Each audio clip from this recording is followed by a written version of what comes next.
Hello there, it's me, James B, and this is my second podcast. It's Friday, December 14th, and thank you for joining me. Every Friday, I'm going to talk about local listings for 5 to 10 minutes, and then we're going to go into an in-depth interview every Friday. Could be huge stars, could be philosophers or crazy people with good ideas. Who knows? But today, it's a good one. It's Barbra Lica. She is a big star in a petite package. She writes her own music. I've caught her at Carter Hall a few times. I've worked with her several times. What a big fan. And she is funny. I remember that record. That was her first record. That's her Christmas record. You should get that one. This is her brand new record, You're Fine, and she is fine. And we're going to talk all about her music, her career, her advice to people about the music industry, everything else. It should be a ton of fun. But first, before we get to Barbra Lica, we're going to start in the clubs. I want to thank Lula Lounge for being my first club sponsor. Lula Lounge, lula.ca, is this magical venue. Most of you have already been there, but in case you haven't, it is beautiful when you walk in the door. You just feel like you are in a happening place. Maybe like the Copacabana, the Tropicana, something that's just is exotic, colorful, makes you always think of summer, especially in the winter. It's a treat. And an example would be on a Friday night, I'd go there for dinner. I'd see a jazz band, or maybe 6:30, 7 o'clock. 8 o'clock, they're going to do dance lessons. Then there's a live band. Then there's a DJ. It goes and goes and goes, and it's just one of the most lovely places on the planet. You've got to check out Lula and look at their listings at lula.ca. I also want to thank Peninsula Wine. Peninsula Estate is over in Beamsville near Lincoln, on the way into the major wine country. But this little place, well, it is major. The food, the cheese that you can order with your wine. And they have this boutique showroom that I always buy Christmas gifts there. So cheers to Norm Beale and Jane and everybody at Peninsula Ridge. I love your stuff. Cabernet. And I also want to thank barberfinancial.ca. Talk to Captain Paul Barber. He'll help you with your finances. He helped me with my finances, and now I have some gear to do this podcast. So thank you, Captain Paul. And he'll help you with investments. He'll help you, somebody, maybe they bought a Tim Hortons franchise. How do I look after my staff? Call Captain Paul. I contacted him because I wanted to get my will in order. It's very important who you leave your hard drive to after you're dead. Make sure you leave it with someone who's weirder than you are so nobody judges you on the things you've downloaded. But anyway, I digress. Let's move on to the clubs. The Jazz Bistro. Love this place. It's the Jazz Bistro, or jazzbistro.ca. jazzbistro.ca, and you can get all the listings. I'm going to tell you tonight, Eric St. Laurent is there with his trio. Unbelievable. It's world music meets jazz. I love it. Saturday, John Mcmurtry. Tomorrow night, John Mcmurtry's playing with his quintet. Jessica Lalonde, one of the most beautiful singers in the city. And not just to look at, her voice is magic. It's like Joe Stafford or someone who just kind of walked out of a time machine. She's beautiful. And you'll fall in love with this music. John Mcmurtry, one of the hardest working composers, band leaders, and sax players in the city. Amazing dude. So that's two amazings in a row. One more, Sam Broverman's Jewish Boys Christmas will be hilarious. He's got a little bit of a choir happening at part of the show. Whitney Ross Barris is going to sing with him. He's asked me to do a jokey little tune. It's going to be fun. It always sells out, so go to jazzbistro.ca. Friday, Saturday, Sunday, or anytime right up to the new year. Molly Johnson performing New Year's Eve at Jazz Bistro. So you want to go there, check out their thing, and book your tickets in advance. Don't be disappointed, and try the food. It's incredible. Old Mill Toronto, another place I love, oldmilltoronto.com. Jordana Tulsky is there tonight. She is a young, beautiful singer. She does some interesting cover tunes. I love her Bob Dorough cover tunes, but she writes a lot of her own music. And that room, the Homesmith Bar at the Old Mill Inn, it is beautiful. Dave Caldwell is there tomorrow night. These shows are 7:30 to 10:30, and they are no cover, $20 minimum. So Dave Caldwell, the great saxophonist, with his band tomorrow night. And on Wednesday, man, I wish I was free for this one, Dan McCarthy is playing at the Old Mill Inn Homesmith Bar. He's a great vibes player. I booked him way back. I don't even know how many years ago. He was a kid. Then he moved to New York. and he's back here. I think he's going to be living here. But he's a hot young dude with colorful tattoos, girls. So get over there and listen to some jazz at the Old Mill Homesmith Bar. And, of course, the Old Mill, a great place to stay for the hotels. Weddings, conventions. They have a big ballroom, dining room thing that kind of looks like Hogwarts. It's so cool. And so they have dining and dancing and some live music there. It's all at oldmilltoronto.com. Okay. Couple more. Oh, the Rex Hotel, gotta tell you, lots of stuff happening there. 19 bands a week. And on the 19th and 20th, Wednesday and Thursday coming up this week, Kirk McDonald's CD launch. And he's with his daughter in this band, and the CD is called Generations. So that should be a lot of fun. And also the 21st, I mean, they have music all the time. I'm just mentioning a few. 21st is cool because at 4 p.m. it's the Hogtown Syncopators. Hopefully Tara Hazelton's in town for that band. But they have different guest singers, and it's terrific music, old-timey, happy music. 4 o'clock in the afternoon, start drinking. Why not? Laura Hubert is on during the dinner show, starting at 6:30, and she drives me to drink bourbon. I adore her voice. She is old school cool, and she rips it up. And then Bob Bruff Quartet play into the night, and he is a wonderful composer, saxophonist, one heck of a nice guy, and a killer band every time. So therex.ca for all of that. And finally, Hughes Room Live. I'm so happy that this club reopened and got everything together. I mean, the staff are super happy. The food is better. The sound's always been brilliant. The sight lines are outstanding. So if you want to go, there's lots of shows happening in the next bit. The Tiki Collective doing a Unison benefit is a week from tomorrow, Saturday the 22nd. I've been plugging that a lot because not only do I love the Tiki Collective, and I'm a bit of a member of that, it is a collective, but the Unison Fund, it is a great organization that helps musicians in times of need. And not just musicians, people in the music industry. Imagine you have an agent. Agents, people make fun of agents, but they are beloved and rare in the city. So you have an agent who's freelance. They're booking you all over the place. Suddenly they're ill. What are they going to do? They have OHIP healthcare. Thank you, Canadian government. But how are they going to pay their rent? How are they going to keep going? Could they hire someone to work as an assistant to keep your gigs coming or whatever it is? So Unison Fund, what they do is they would help that person. They would call up and say, this is my emergency, and they would help. I'm going to have some people that have been helped by Unison on a show in the future because I believe they do great work. UnisonFund.ca if you want to know more about that. And when it comes to Hughes Room Live, well, I'm so excited to be emceeing this show because the sound is so fantastic at Hughes Room. Oh my God. I hope we get Ann on the soundboard, but whoever it is, they always do great sound over there. And Tiki Collective, a very interesting ensemble. All different musicians come on and off the stage. The mainstays for this show, George Kohler on bass, great Bob Scott on drums, Eric St. Laurent, who is the musical director, on guitar, and Michael Davidson on vibraphone. And then we've got a number of people coming in, Ernie Toller, Bill McBurney, John Mcmurtry, all kinds of horn and flute players, and it's going to be a great time. Also a ton of guest singers, a lot of special guest singers, including Barbra Lica, who's going to be joining me in just a bit. So HughesRoomLive.com for that. That's just some of the stuff that I hope you might check out or consider checking out if you're in the Toronto area. And don't forget, in the future, if you ever want to get right to the interview, skip like 8 to 10 minutes up and you'll see the interview starting in case you don't need to know about listings here in Toronto. All right? So I'm really excited to have Barbra Lica in this room. And I'm doing it a little different. Usually I'm taking my camera out to Barbarian Steakhouse. Cheers, Aaron. And sometimes, oh wait, it's bad luck if I don't drink, right? Yeah. Oh, yeah. Cheers, Aaron. Aaron Barbarian, a very good friend. I usually take celebrities there. We have a meal. I interview them. That's how it's going to work. But some days, I want guests to come in here and use my little green screen. So here we go. Barbra Lica.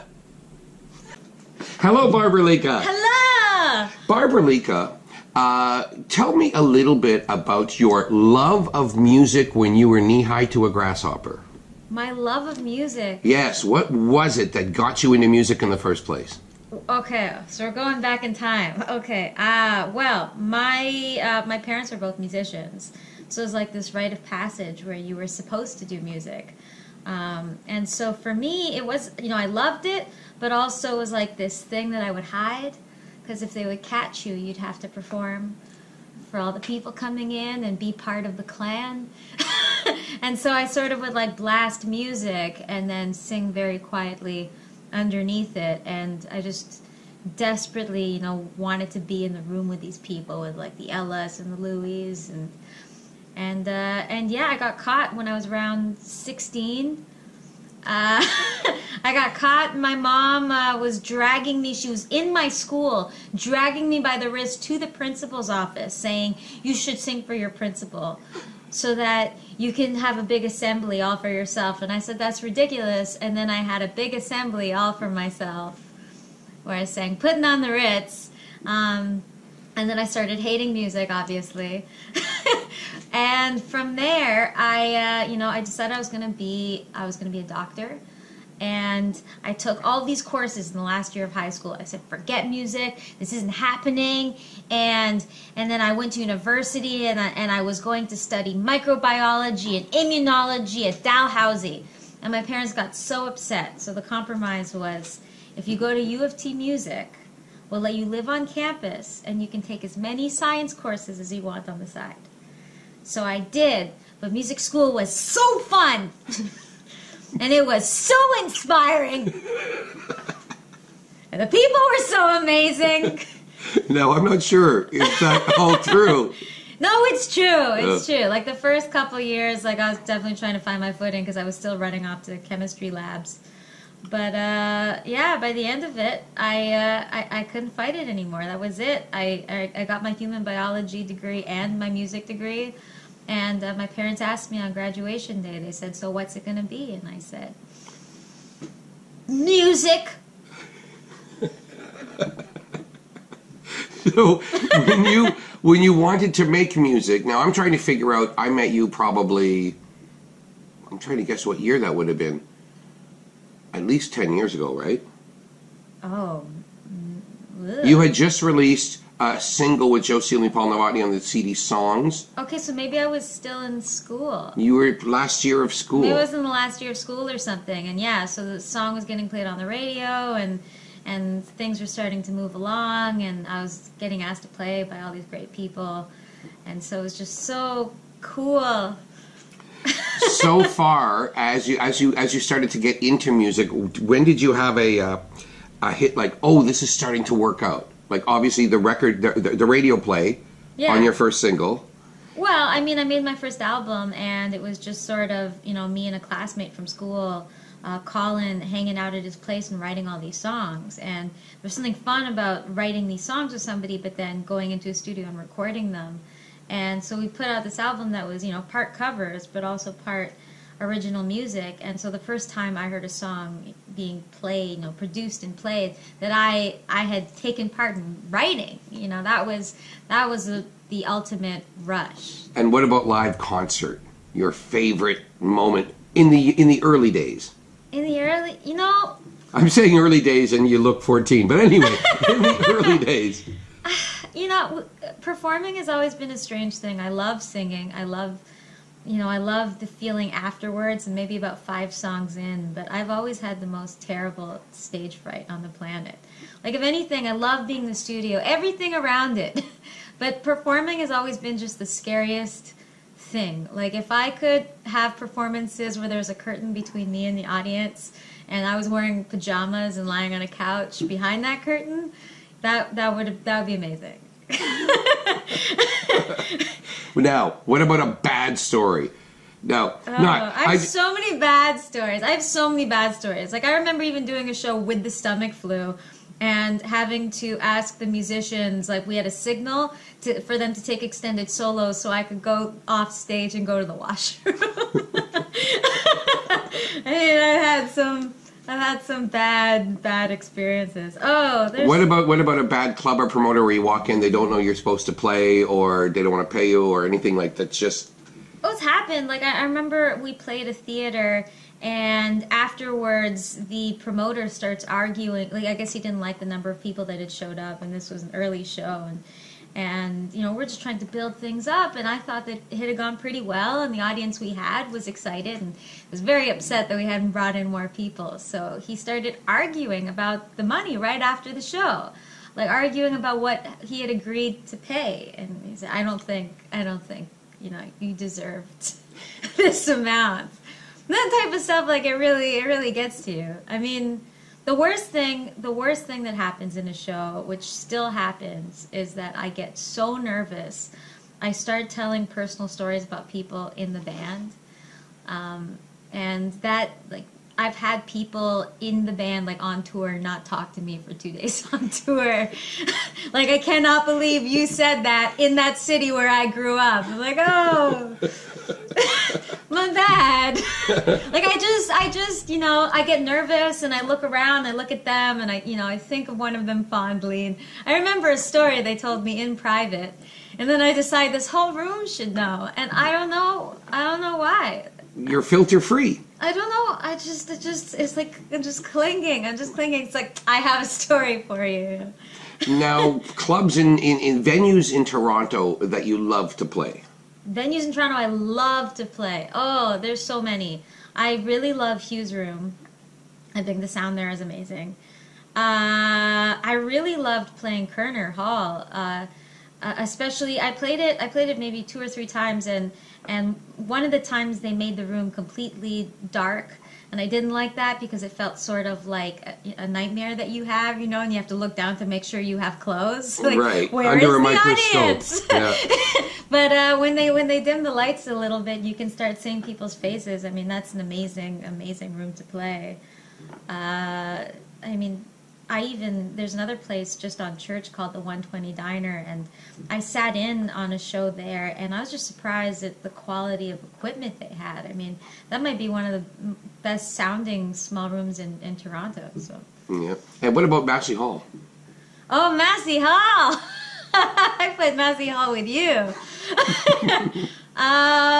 Massey Hall was, it was overwhelming because you see those three layers of people, right? It's definitely the biggest venue I've ever played, and I mean, it was such an amazing energy. But of course, at the time we were doing some kind of toilet seat dance, so it's hard to compare the different experiences, you know, like.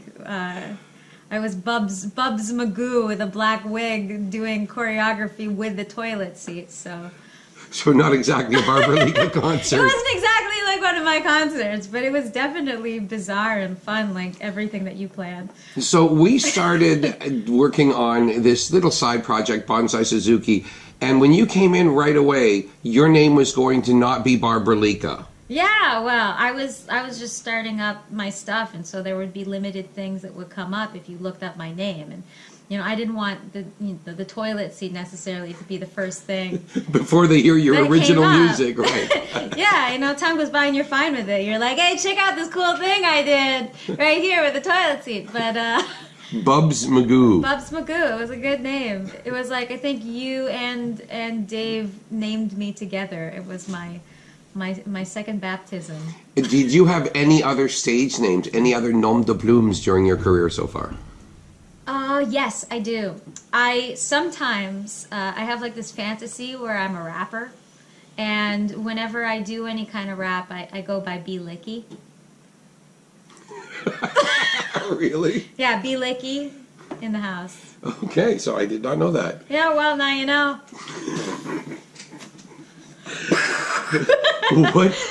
What would be some of the pitfalls of media? Have you had any trouble, or have you had a lot of fun with the media and how people review you, cover you, covet you?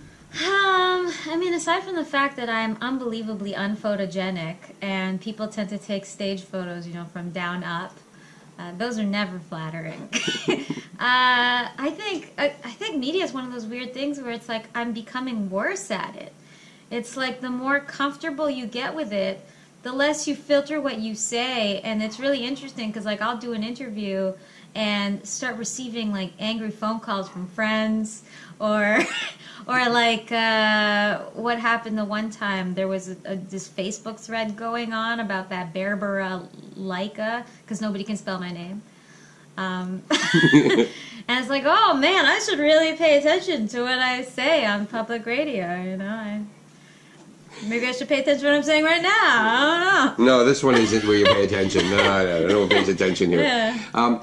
As you were doing media, did you get asked stupid questions? Do you recall a particularly lame question? A lame question. Okay, I have one for you. Uh-oh. I remember on radio you were asked by someone, it wasn't Stacey Kent, it was Kat Edmondson, and how do you feel about her, and are you angry that she has a voice similar to yours? And I thought that was a weird question, kind of loaded of negativity, but what you said was amazing. I don't remember. You said there's enough to worry about in this music industry, just getting paid after a gig or getting a record label to give a crap, that you don't need to worry about people who are good. Yeah, so no. She's good. So who cares? I love good people. I love good singing. I love good singing so much. I think that when good singers are successful, if anything, it validates hard work. It's like, you know, that person's talented, that person works hard, and it makes sense in my brain why they're successful. Like, that makes sense. And then I'm inspired to also work hard and practice. Mm-hmm. You know, whereas sometimes you see a different sort of thing where you can't relate to it at all, and that confuses me more. You're like, I don't get it. What, marketing geniuses?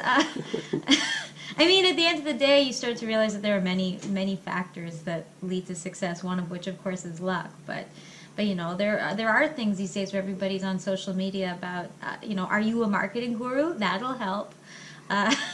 You know, do you have something particularly different or interesting to say with your music, regardless of how you deliver it? You know, there's other things. So I'm becoming more open-minded. Do you more love or hate social media right now?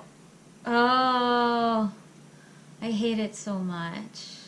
No, I wouldn't mind it if it was something that you could do sporadically. If it was like you could just put anything you want whenever you want, like, here's this cute cat. But no, in my... Here's this cute cat? Well, so you would just post pictures of cats? Of course. Of course. What else would I post? Sidebar, Your Honor. You love kittens. Oh, so much. Like, I'm a foster mom for Toronto Animal Services. I frequently have a whole, like, litter or a few kittens at a time. Like, and your boyfriend who you live with is allergic to kittens. Yes, he is. But I love cats more. No. But it's just, yeah, it's like, it's, I forget what I was Okay, so the kittens, though, I just wanted to go there to make sure people know, because while you were talking, there were kittens all behind you just now. Oh, okay, perfect. So that's perfect. what we That's say. absolutely perfect. So social media, you're saying that if you could just post what you want. But you have to post consistently. You have to be engaging. You have to put so much thought into it. You know, people aren't necessarily interested in my half-eaten taco. You're supposed to not eat the taco. You're supposed to, like, find some good lighting and angles. It's like, that taco is getting cold. Eat the taco. That's a good social media comment. I actually followed you there. And so when you're doing all of this, you're doing a lot of this work yourself. Yeah, well, So I'm hoping there will be people out there that maybe think that, you know, you wake up in mink and gin, and you have, like, albino puppies and fluffy bunnies in your bed, and you don't really work. You just kind of get up and go to a gig. Fluffy kitties sometimes. Yeah. But what about the amount of work? How hard it is to actually get the work done? It's a lot, and I mean, it's funny because I'm in this run club with a bunch of people in the financial district, and they're always asking me the same thing. You know, if I don't have a gig, they're like, "What do you do all day?" And I'm like, "Oh, I do so much." I mean, you write grants to try to fund things you want to do. You have to plan tours. You have to book things. So it's like I'm a booking agent a lot of the time. You know, you're interacting with marketing and publicity people and doing all that, doing the interviews. Then when you get money from a grant, you have to write the reports. You know, if we do go on tour, I don't have a budget for a tour manager, so like maybe I should sound cooler than this. No, this is good. My tour manager does it all. Yeah. No, but this is good. People should know how hard it is. Well, you know, like I have to make and my band, of course, they're a bunch of divas.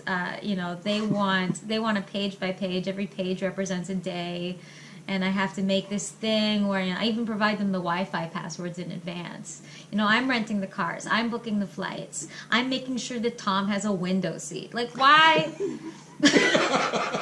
You know, there's and so Tom much. will love to hear this interview. So much. And then you do all of this. Well, why does he need a window seat? Like, just lean against something else. But a great thing about you is your band. You had to go out and find a band. You started with some of the very best musicians in Canada, but you're not going backwards. Well, no, but you're not going to be taking Lou Pomonti to Japan every time you have a gig or whatever. You have to get a young band that's hungry and able to travel, that don't have a family and a mansion and all the things that come with it, right?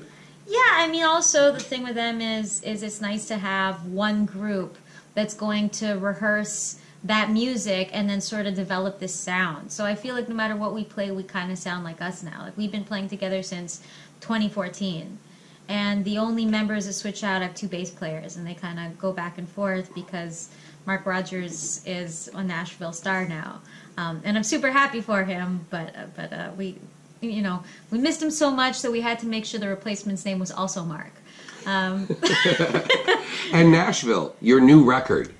Yeah. You love Nashville. I do. And this is new. I went to Banff, Alberta, and I signed up for the singer-songwriter residency, having no idea who was there and what it was about. Of course, wrote a bunch of grants to help go there. I just wanted to write. I wanted to get away. And when I got there, it turns out that everybody teaching this thing, they were all Nashville songwriters. Like, Don Henry, who writes for Miranda Lambert, was there. And just, at night they would take out their guitars and line up in a circle, and we'd go, I can't describe how beautiful this is. It's like an Alberta mountain cabin at sunset with these people playing these, old style country tunes for you. And in the mornings, they would play albums for you of the stuff that inspired them and talk about it and do little exercises, icebreakers, and try to get your mind flowing. And then you would retreat with your tuned Yamaha grand piano that the staff tuner had tuned every morning. And so when it was over, I couldn't let it be over, and I just booked a flight to Nashville.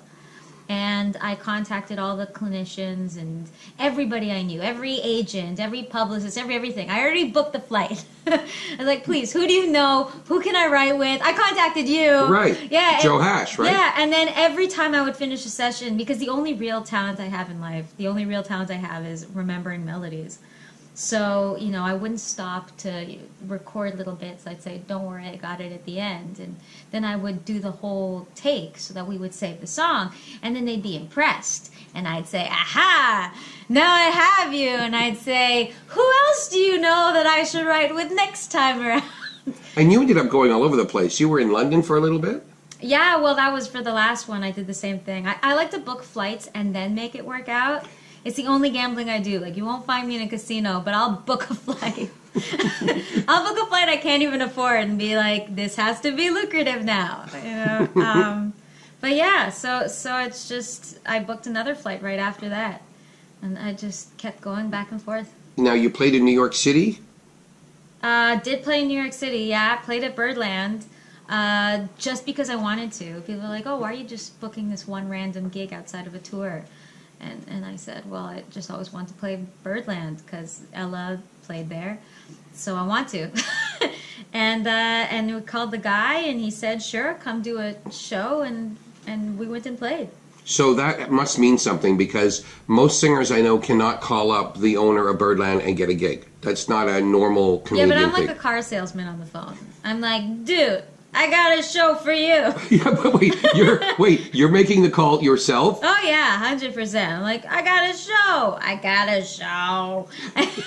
I mean, I'd also gone before and did one of those sitting in things on those Monday nights. The Monday night cast party. Yeah. So it's like, you remember me? You said I could have a show. Well, here I am.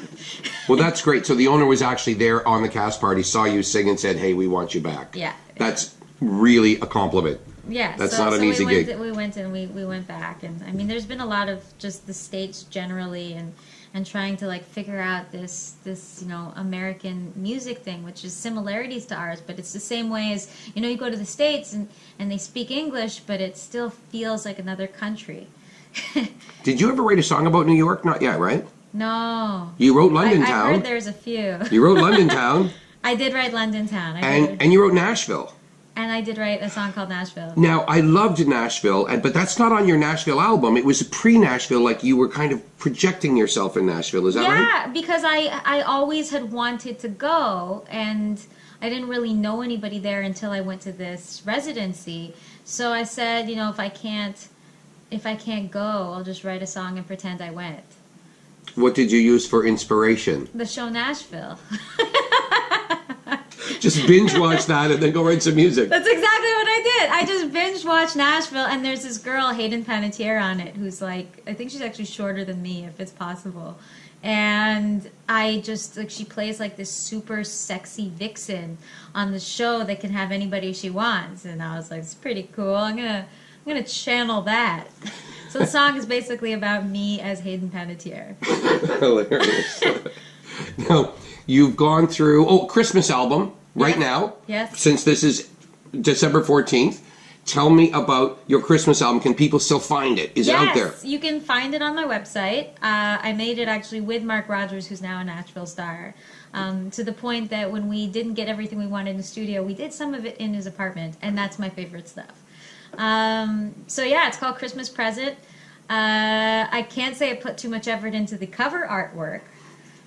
It is a leftover shot that I had of me in a red dress from another shoot that I thought wasn't good enough to use. But look, the music is good, in spite of that very constipated cover. And now, bringing us to the present, you are now doing a lot of marathons.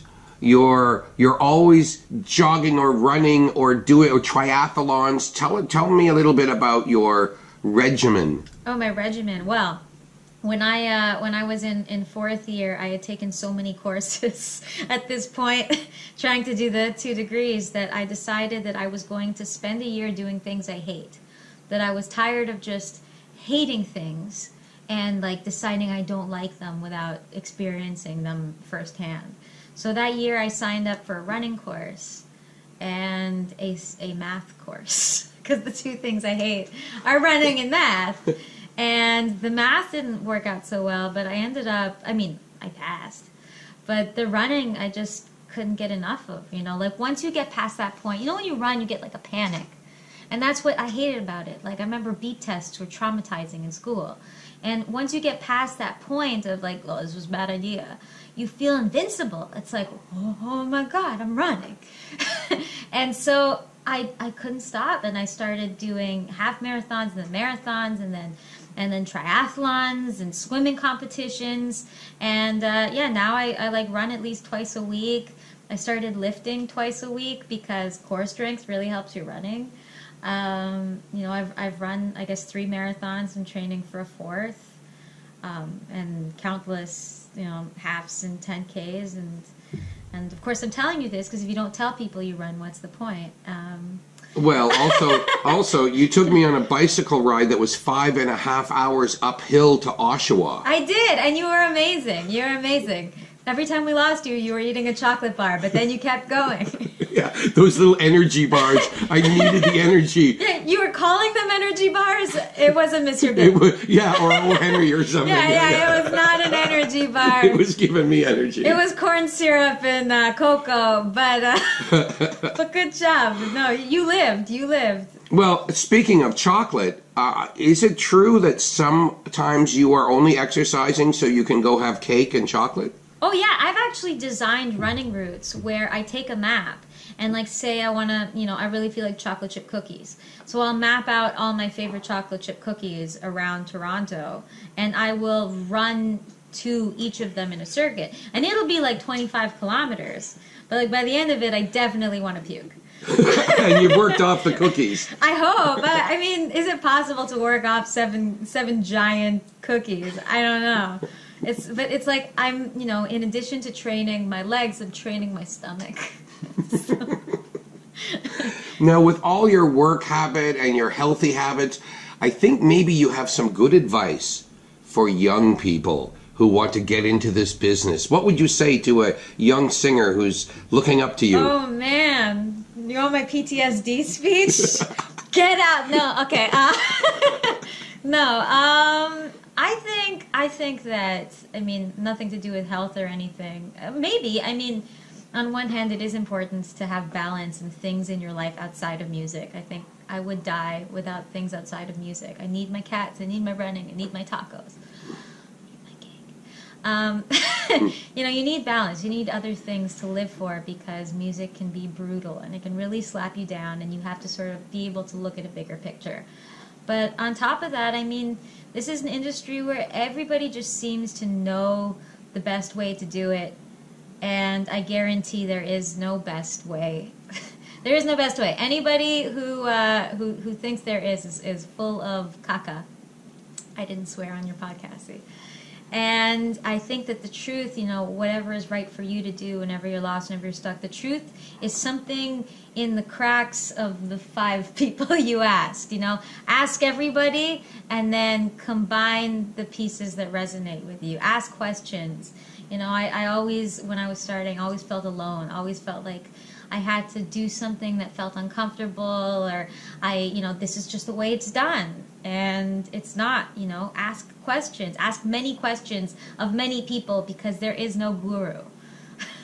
That's my advice. And that sounds like a guru. Whoa! Thank you so much, Barbra Lica. Thank you for having me, Mr. B. Well, I don't know about you, but I love Barbra Lica. I bet you do too. I want to thank you for coming down. I've got some great guests coming up in the next little while. I've been speaking to people like Weird Al Yankovic, Kurt Elling. I've been talking to local people, my heroes like Aaron Barbarian. I'm going to talk to him. Ralph Ben Murgy, June Garber, Alex Pangman. Lots of cool people on these shows. And if you want to support this, I have a Patreon page. $5 a month, $10 a month, whatever you want to do. Every bit helps. And thanks to the people who signed up, because, man, makes me feel good. I'm not alone in this universe on the interweb. Everybody's trying to do something. Well, thank you for being with me. And please join me again next week. More listings and a special guest. You'll find out next week. Bye.